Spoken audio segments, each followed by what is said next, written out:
ಅನುದಾನ ಹಂಚಿಕೆಯಲ್ಲಿ ತಾರತಮ್ಯ ಹಾಗೂ ಲಂಚಾವತಾರ ಖಂಡಿಸಿ ರೈತರ ಪ್ರತಿಭಟನೆ. ಗದಗ ಜಿಲ್ಲೆಯ ಶಿರಹಟ್ಟಿ ಪಟ್ಟಣದಲ್ಲಿ ಇರುವ ರೇಷ್ಮೆ ಇಲಾಖೆಯ ಕಚೇರಿ ಮುಂದೆ ವಿವಿಧ ಬೇಡಿಕೆಗಳಿಗೆ ಆಗ್ರಹಿಸಿ ಶಿರಹಟ್ಟಿ ಹಾಗೂ ಲಕ್ಷ್ಮೇಶ್ವರ ತಾಲೂಕಿನ ರೈತರು ಉಪವಾಸ ಸತ್ಯಾಗ್ರಹ ಹಮ್ಮಿಕೊಂಡಿದ್ದಾರೆ. ಶಿರಹಟ್ಟಿ ಹಾಗೂ ಲಕ್ಷ್ಮೇಶ್ವರ ಈ ಎರಡು ತಾಲೂಕುಗಳಿಗೆ ಅನುದಾನ ಬಿಡುಗಡೆ ಮಾಡಲು ತಾರತಮ್ಯ ನೀತಿ ಅನುಸರಿಸುತ್ತಿರುವ ಗದಗ ಜಿಲ್ಲಾ ರೇಷ್ಮೆ ಇಲಾಖೆಯ ಉಪನಿರ್ದೇಶಕ ಕೈಲಾಸ್ ಮೂರ್ತಿ ಇವರ ವಿರುದ್ಧ ರೈತರು ಧಿಕ್ಕಾರ ಕೂಗುವ ಮೂಲಕ ಪ್ರತಿಭಟನೆ ಮಾಡುತ್ತಿದ್ದಾರೆ. ರೇಷ್ಮೆ ಬೆಳೆಗಾರರು ಸರ್ಕಾರದ ಯೋಜನೆಗಳನ್ನು ಪಡೆದುಕೊಳ್ಳಲು ಅಧಿಕಾರಿಗಳಿಗೆ ಲಂಚ ನೀಡದೆ ಯಾವುದೇ ಕೆಲಸ ಕಾರ್ಯಗಳು ಆಗುತ್ತಿಲ್ಲ ಎಂದು ಉಪನಿರ್ದೇಶಕ ಕೈಲಾಸ್ ಮೂರ್ತಿಯ ವಿರುದ್ಧ ರೈತರು ತಮ್ಮ ಆಕ್ರೋಶ ವ್ಯಕ್ತಪಡಿಸುತ್ತಿದ್ದಾರೆ. ಈ ಹಿಂದೆ ಶಿರಹಟ್ಟಿ ರೇಷ್ಮೆ ಇಲಾಖೆಯ ಬಳಿ ವಿವಿಧ ಬೇಡಿಕೆಗಾಗಿ ರೈತರು ಪ್ರತಿಭಟನೆ ನಡೆಸಿದ ಸಂದರ್ಭದಲ್ಲಿ ಭರವಸೆ ನೀಡಿದ ಅಧಿಕಾರಿಗಳು ಇದುವರೆಗೂ ನಮ್ಮ ಬೇಡಿಕೆಗಳನ್ನು ಈಡೇರಿಸಿಲ್ಲ ಎಂದು ಅಧಿಕಾರಿಗಳ ವಿರುದ್ಧ ರೈತರು ಪ್ರತಿಭಟನೆ ನಡೆಸುತ್ತಿದ್ದಾರೆ.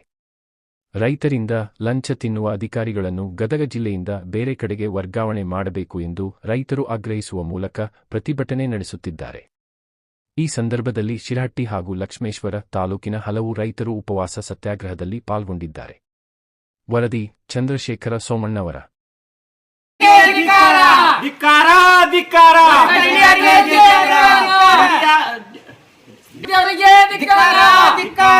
ರೈತರಿಂದ ಲಂಚ ತಿನ್ನುವ ಡಿಡಿ ಆಫೀಸರ್ಗೆ ಧಿಕ್ಕಾರ, ಭ್ರಷ್ಟಾಧಿಕಾರಿಗೆ ಧಿಕ್ಕಾರ. ಇಲ್ಲೇ ನಮ್ಮ ಲಕ್ಷ್ಮೇಶ್ವರ ತಾಲೂಕು ಶಿರಹಟ್ಟಿ ತಾಲೂಕಿಗೆ ಅನುದಾನ ಹಂಚಿಕೆಯಲ್ಲಿ ಹೋದ ವರ್ಷ ನಾವು ಸ್ಟ್ರೈಕ್ ಮಾಡಿದ್ವಿ ಸರ್. ಇಲ್ಲಿವರೆಗೆ ನಮ್ಮ ಡಿಡಿ ಆಫೀಸರ್ ಇಲ್ಲಿವರೆಗೆ ಸರಿಪಡಿಸಿಲ್ಲ. ಒಂದು ವರ್ಷ ರೈತರು ಬಂತು, ಎಲ್ಲರೂ ಬಂತು ಕೂಡಿ ಅದನ್ನ ನಮ್ಮ ಸ್ಟ್ರೈಕ್ ಹಿಂದೆ ತೆಗಿಸಿದ್ರು ಸರ್. ಇಲ್ಲಿವರೆಗೆ ನಾವು ದಾರಿ ಕಾಯ್ದ್ವಿ. ಇಲ್ಲಿವರೆಗೆ ಏನು ಅನುದಾನ ಸರಿಯಾಗಿ ಹಂಚಿಲ್ಲ. ಎಲ್ಲಾ ತಾಲೂಕಿಗೆ ಅನುದಾನ ಕೊಟ್ಟರೆ ನಮ್ಮ ತಾಲೂಕಿಗೆ ತಾರತಮ್ಯ ಮಾಡಕ್ ಕುಂತಾರ ಸರ್. ಅದು ಬಿಡ ಆಗದಷ್ಟ ಇದ್ರೆ ಹಿಡಿದು ಬಿಡ್ರಿ, ಇಲ್ಲಾಂದ್ರೆ ಹಂಗೆ ಮಾತಾಡ್ಸ.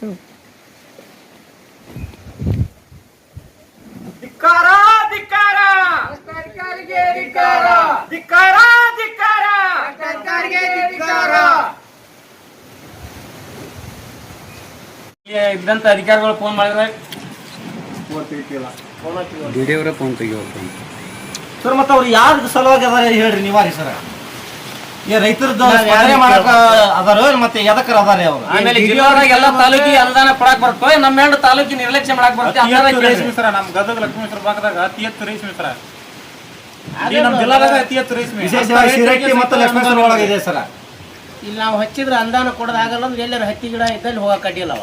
ಯಾರು 10,000 ಕೊಡ್ತಾರ ಅವ್ರ ಕೆಲಸ ಹಾಕೊಂಡ್ರಿ 1 ಲಕ್ಷ 10,000 ಕಮಿಷನ್ ಕೇಳ್ತಾರೆ. ಅವ್ರ ಹಿಂದೆ ಏಜೆಂಟ್ ಅದಾರೆ, ಒಬ್ಬರು ಅವ್ರ ಹಿಂದೆ ಏಜೆಂಟ್ ಬಿಟ್ಟಿರ್ತಾರ. ನಾವು ನೇರವಾಗಿ ಗದಗ ಜಿಲ್ಲೆ ಡಿ ಸಾಹೇಬರು ಕೈಲಾಸ್ ಮೂರ್ತಿ ಅವರು ನಮಗೆ 1 ಎಕರೆದ ಚಾಕಿ ವೆಚ್ಚ ಕೊಟ್ಟು ಹೊಳ್ಳಿ ಈಗ 1 ಎಕರೆದ ನಾಟಿದು ನಮ್ದು ಇರೋದು 8 ಎಕರೆ ರೇಷ್ಮೆ ಇದೆ. 8 ಎಕರೆ ರೇಷ್ಮೆ ಇದ್ದರೆ 1 ಎಕರೆದು ಈಗ ತೊಗೊರಪ್ಪ, ನೆಕ್ಸ್ಟ್ ಟೈಮ್ ನಾವು ಕೊಡ್ತೇವೆ ನಿನಗಂತಂದು ನಮಗೆ ಆಶ್ವಾಸನೆ ಹೇಳಿ JDಯರು ನಮ್ಮ ತೋಟಕ್ಕೆ ಬಂದು JDಯರು ಸರ್ ಹೊಳ್ಳಿ DDಯರು ಹೊಳ್ಳಿ ಇವರು ಮೇಡಮರು ನಮ್ಮ ತೋಟಕ್ಕೆ ಬಂದರು ಸರ. ಇಲ್ಲಪ್ಪ ನಿನಗೆ ನೆಕ್ಸ್ಟ್ ಟೈಮ್ ನಾವು ಹಾಕಿ ಕೊಡ್ತೇವೆ ಅಂತಂದು ಕೇಳಿದರೆ ನಮ್ಮ ಕಡೆ ಲಂಚ ಕೇಳ್ತಾರೆ, ರೊಕ್ಕ ದುಡ್ಡು ಕೇಳ್ತಾರೆ. ಈಗ 1 ಎಕರೆ ಕೊಟ್ಟಿದ್ದೆಪ್ಪ ನೀನು ಕೊಡೋಕ್ಕಾಗಲ್ಲ ಅಂತಂದರೆ ಸರ್ಕಾರಲಿದ್ದ ನಿಮಗೆ ಕೊಡೋದು ಅನುದಾನ ಎಷ್ಟಿದೆಯೋ ಅದು ನಮ್ಗೆ ಕ್ಲಿಯರ್ ಅಂತ ಹೇಳ್ರಿ ಅಂತಂದ್ರೆ ಹೇಳಂಗೂ ಇಲ್ಲ ಸರ್ ಅವರು. ಹೊಳ್ಳಿ ಈಗ ನಮಗೇನಾಗೈತಿ ಅಂದರೆ ಅವರು ನಮ್ಮ ಗದಗ ಜಿಲ್ಲೆಯಲ್ಲಿದ್ದ ಸಸ್ಪೆಂಡ್ ಆಗ್ಬೇಕ್ರಿ. ಅವ್ರು ಸರಿಯಾಗಿ ಕೆಲಸ ಮಾಡೋದಿಲ್ಲ. ರೈತರು ಲಂಚ ತಿಂತಾರೆ ಸರ. ಈಗ ನಮ್ಮ ಕಡೆ 1,10,000 ಕೊಡು ನೀನು, ಇಲ್ಲಕಂದ್ರೆ ನಿಮ್ಗೆ ಚಾಕಿ ವೆಚ್ಚ ಇದನ್ನು ಬಿಲ್ ಕಿಳಿಸ್ಕೊಡ್ತೇವೆ ಮನಿದು ಅಂತಂದು ಕೇಳ್ತಾರೆ ಸರ್. ಸರ 2 ತಾಲೂಕಿನ ಲಕ್ಷ್ಮೇಶ್ವರ ಒಳಗರೆ ಇನ್ನೂವರೆಗೆ ಆದ್ರೆ ಚಾಕಿ ವೆಚ್ಚ ಎಲ್ಲಿ ಕೊಟ್ಟಿದ್ದಿಲ್ಲ ರೀ. ಈಗ ಬೇರೆ ತಾಲೂಕು ಒಳಗೆ ಆಲೇ ಬಂದಿದ್ದೇವೆ ಸರ್. ಯಾಕ್ರಿ ಸರ ನಮ್ಮ ಶಿರಹಟ್ಟಿ ತಾಲೂಕು ಲಕ್ಷ್ಮೇಶ್ವರ ತಾಲೂಕು ಇಲ್ಲಿ ಗದಗ ಜಿಲ್ಲಾದಾಗ ಇಲ್ಲ ರೀ. ನಾವೇನು ಪಾಕಿಸ್ತಾನದಾಗ ಅದಾವ್ರಿ ಸರ. ನಮಗೇನಿಲ್ಲ ರೀ. DD ಅವ್ರಿಗೆ ಇಲ್ಲಿ ಸಸ್ಪೆಂಡ್ ಆಗ್ಬೇಕ್ರಿ. ಅವರು ನಮ್ಮ ಗದಗ ಡಿಸ್ಟ್ರಿಕ್ಟ್ ಬಿಟ್ಟು ಹೋಗ್ಬೇಕ್ರಿ. ಅವರು ಸರ್ ಇಷ್ಟ ರೀ. ನಾನು ಮಲ್ಲಿಕಾರ್ಜುನ್ ದೊಡ್ಡಮನೆ ಅಂತಾರೆ, ರೈತರು ನಾವು ರೇಷ್ಮೆ ಬೆಳೆಗಾರರೇ. ಇಷ್ಟು ಹೇಳಿ ನಮ್ಮ ಮಾತು. ಲಕ್ಷ್ಮೇಶ್ವರ ತಾಲೂಕು ರೈತರು ಆಮೇಲೆ ಶಿರಹಟ್ಟಿ ತಾಲೂಕು ರೈತರು ಕೂಡ ಇಲ್ಲಿ ಬೆಳಿಗ್ಗೆ 10 ಗಂಟೆಯಿಂದ ಹೋರಾಟ ಮಾಡಕೊಂತೀವಿ. ರೈತರಿಗೆ ಅನುದಾನದ ಬಗ್ಗೆ ತಾರತಮ್ಯ ಮಾಡಕೊಂತಾರೆ. ಹೋದ ವರ್ಷ 3ನೇ ತಿಂಗಳ ಹೋದ ವರ್ಷ ನಾವು ಸ್ಟ್ರೈಕ್ ಮಾಡಿದ್ವಿ. PSI ಸಾಹೇಬರು, ತಹಸೀಲ್ದಾರ್ ಸಾಹೇಬರು, ಆಮೇಲೆ ಇಲ್ಲಿ ಲೋಕಲ್ ಮುಖಂಡರು ಎಲ್ಲರೂ ಬಂದು ನಮ್ಮ ಸ್ಟ್ರೈಕ್ ಹಿಂದೆ ತೆಗಿಸಿದ್ರು. ಸರಿ ಮಾಡ್ತೀವಿ ಅಂತಂದು ಇವರು DD ಆಫೀಸ್ ಅವರು ಕೈಲಾಸ್ ಮೂರ್ತಿ ಅವರು ಬಂದು ಎಲ್ಲರೂ ಹೇಳಿ ಆಶ್ವಾಸನೆ ಕೊಟ್ಟು ಪೇಪರ್ಸ್ ಮುಖಾಂತರ ಸಹಿ ಮಾಡಿಕೊಟ್ಟು ನಿಮ್ಮ ತಾರತಮ್ಯ ಸರಿ ಮಾಡ್ತು ಅಂತೇಳಿ ಸ್ಟ್ರೈಕ್ ಹಿಂದೆ ತೆಗೆದ್ರು. ಇಲ್ಲಿವರೆಗೆ ಏನು ರೈತರಿಗೆ ಸೌಲಭ್ಯ ಕೊಟ್ಟಿಲ್ಲ.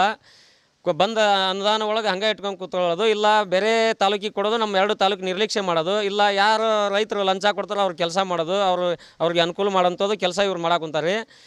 ನೇರವಾಗಿ ತಾವು ಇಸ್ಕೊಳ್ಳೋದಿಲ್ಲ, ರೊಕ್ಕ ನಾವು ಕೊಡೋಕೋರು ನಾವು ಕೊಡ್ತೀವಿ ಮಾಡ್ರಿ ಅಂದ್ರೆ ಇಸ್ಕೊಳ್ಳೋದಿಲ್ಲ ರೀ. ಬೇರೆದ್ರ ಕೈಯಾಗ ಕೊಟ್ಟು ನಾವು ಅವ್ರಿಗೆ ಅನುಕೂಲ ಮಾಡಿದ್ರೆ ನಮ್ಮ ಕೆಲಸ ಹಾಕೋರು, ಇಲ್ಲ ಅಂದ್ರೆ ಆಗೋದಿಲ್ಲ ರೀ. ನಮ್ಮ ಕಡೆ ರೊಕ್ಕ ಕೊಟ್ಟದಿಲ್ಲ ರೀ, ನೇರವಾಗಿನ ಹೇಳ್ತಾರೆ ರೀ. ಇಲ್ಲಿ ಡಬಲ್ ಬಿಲ್ ಆಗಿದ್ದು ಅದಾವ ರೀ, ನಮ್ಮ ತಾಲೂಕ್ನಾಗ ಅದಾವ ರೀ. ರೊಕ್ಕ ಕೊಟ್ಟು ರೈತರಿಗೂ ಡಬಲ್ ಬಿಲ್ ಆಗ್ಯಾವ ರೀ. ರೊಕ್ಕ ಕೊಡಲಿಲ್ಲರು ನೇರವಾಗಿ ಅವ್ರು ಹೊಲದಾಗ ರೇಷ್ಮೆ ಇದ್ರೂ ಆಗೋದಿಲ್ಲ ರೀ. ಮುಂಡ್ರಗಿ ತಾಲೂಕೊಳಗೆ ರೇಷ್ಮೆ ಇಲ್ಲದ ರೈತನೂ ಪೇಪರ್ಸ್ ಆಲೇ ಆಫೀಸ್ ಹೋಗ್ಯಾವ್ರಿ. ನಾವು ಇದನ್ನು ಗದ್ದಲ ಎಬ್ಸಿದ್ಕೆ ಅವ್ನು ಹಿಂದೆ ಪೆಂಡಿಂಗ್ ಇಟ್ಕೊಂಡು ಕುಂತಾರೆ. ಈಗ ಮುಂಡ್ರಗಿ ತಾಲೂಕೊಳಗೆ ಹೊಲದಾಗ ರೇಷ್ಮೆ ಇಲ್ಲ ಅಂತ ರೈತನ ಪೇಪರ್ಸ್ ಲಂಚ ಇಸ್ಕೊಂಡು ಬಿಲ್ ಮಾಡಕ್ಕೆ ಕುಂತಾರೆ. ನಾವು ಇದನ್ನು ಕೇಳ್ಕೊಂತ ಪ್ರಶ್ನೆ ಮಾಡಕ್ಕೆ ಕುಂತಿದ್ದಕ್ಕೆ ಅದನ್ನು ಹಿಂದಕ್ಕೆ ನಿಲ್ಸ್ಯಾರ. ಈಗ ಅದನ್ನು ಬೇಕಾದ್ರೆ ನೀವು ಅವು ಪೇಪರ್ಸ್ ಹೋಗ್ಯಾವಿಲ್ಲ ಕೇಳ್ಕೊರಿ ಬೇಕಾರೆ ಅವನ್ನ. ಆಮೇಲೆ ನಮ್ಗೆ ದಯವಿಟ್ಟು ನಿಮ್ಮಲ್ಲಿ ಮಾಧ್ಯಮದವ್ರ ಮುಖಾಂತರ ನಾವು ಕೈ ಮುಗಿದು ಕೇಳ್ಕೊಳ್ಳೋದು, ದಯಮಾಡಿ ನೀವು ಎಲ್ಲ ರೈತರಿಗೆ ಸಮನಾಗಿ ನ್ಯಾಯ ಸಿಗುವ ರೀತಿ, ನಮ್ಮ 2 ತಾಲೂಕಿಗೆ ಅನ್ಯಾಯ ಆಗೋ ರೀತಿ ನಮಗೊಂದು ನ್ಯಾಯ ಕೊಡಿಸ್ಬೇಕಂತ ನಿಮ್ಮಲ್ಲಿ ಕೇಳ್ಕೊತೀವಿ ನಾವು.